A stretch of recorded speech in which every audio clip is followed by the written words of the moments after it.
Live from the Fox29 studios, this is Good Day Philadelphia. At 7:32, yesterday was not a good day for a lot of famous people in the public eye. Bill Cosby, Donovan McNabb, Jared from the Subway sandwich shops, and Paula Deen. Authorities raided Jared's home yesterday in relation to an ongoing child porn investigation. Jared's attorney did release a statement yesterday afternoon. Jared has been cooperating with law enforcement in its investigation of certain unspecified activities and looks forward to its conclusion. Let's bring in an attorney for the legal side of this. There's Fred T.C. Fred, good to see you.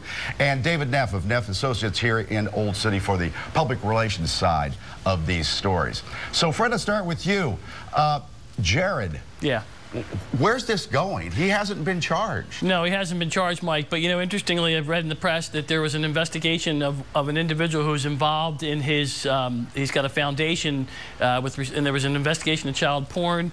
I can tell you as a prosecutor, one person gets caught, they point a finger, they pointed it at Jared. Here's the search warrant. Now we'll see where it goes. And then Subway had to make a decision. What are we going to do with this guy? Subway tweeted the following: Subway and Jared Vogel have agreed to suspend their relationship due to the current investigation.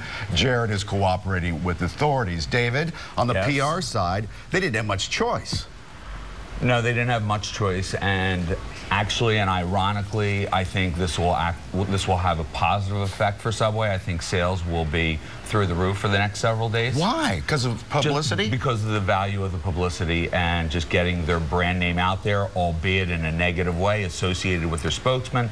I think it's going to have a positive effect for the brand, and I think they did the right thing by unloading him. And letting him go. Yep. Okay, let's move on to Bill Cosby. Fred, you've been watching this. Yes. A deposition of over 10 years ago where he admitted during the deposition, yeah, I bought some drugs for women and had sex with women. Right. Actually, he said he gave him Quaaludes with the intent of having to have sex with them. So that where's doesn't help this him. end up? What's that? Where can this possibly go after all these years? Well, you know, it's interesting. I mean, I think what it does, Mike, is it kind of emboldens the women who are going after him. You know, here's a little bit of information and evidence that kind of helps their case and certainly kind of motivates them to keep moving forward. It's not a smoking gun. The lawyer in the case tried to get him to admit that he did it without the women's knowledge. Yeah. Ultimately, I don't think this really makes a big difference one way or the other. PR side, David. Yes. Should he stay quiet?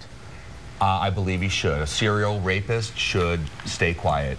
I mean, this is ridiculously out of hand. And a couple of TV channels canceled the Cosby Show yesterday. Is that the right move? I believe it is the right move. Okay, let's move on to Donovan McNabb. He's not having a good day either yesterday. No. So he works for NBC Sports on radio, I think, Fred. Yeah. But on the front page of the Daily News today, here's the headline: DUI could make McNabb a jailbird. Is that true?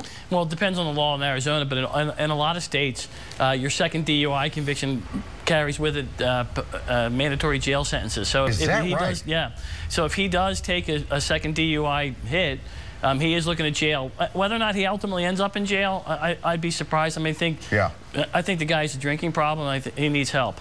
PR side, NFL Network, they use him a little bit on TV. NBC Sports uses him on radio. David? Mike, cut him loose? This can be resolved. If he handles it properly with the right statement, and if he's responsible and accountable for his actions and he seeks help, I think he could rise above this. Okay, the last person, Paula Deen, back in 2011, took this picture with her son. They're supposed to be Lucy and Ricky. Let's put up the picture that caused so much controversy yesterday. Her son in brownface. I don't think there's a legal thing for you to say, Fred, so let's go right to David. Other than the law doesn't protect the inanely stupid, there's nothing much for me to say. The law is stupid. Ignorance is bliss, I think. You know, Paula, you know, she had a major problem previously. She did handle it well. She was accountable. She was responsible. And she was fighting her way back. Right, and she lost her show on the Food Network, but her son kept his show, so I'm wondering what's going to happen now with his show. Okay, we'll have to find out. David, thank you very much. My pleasure. Thanks for having me. Neff Associates. And Fred T.C., always good to see you. Thanks for having me, Mike. Take care. Enjoy your week.